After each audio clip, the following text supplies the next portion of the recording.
Hi everyone, this is just a quick video to show you how you could pin your announcements or daily announcements to appear at the top of your materials page if you have students landing on your materials page instead of your updates page.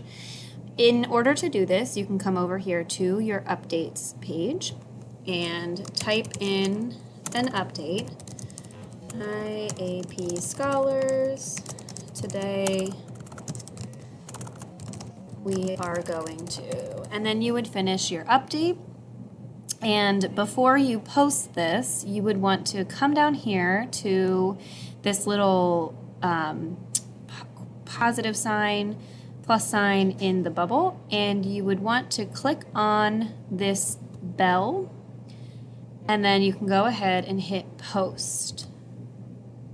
And you see already that it pins up here as an announcement, and it also is retained when you go over to your materials page. So if you wanted to do like a daily announcement or daily instructions in this way, you could list your daily instructions and just make sure that you check that little box that pins it to the top of your screen. And then, in case you're interested in hyperlinking your students to the particular folder or day that they are supposed to be working on, you can also check out my videos to do that as well. Some of you are already pinning announcements like this to the top of your page, and that might be helpful for others of you who are not. So I just wanted to share this. Hope this is helpful.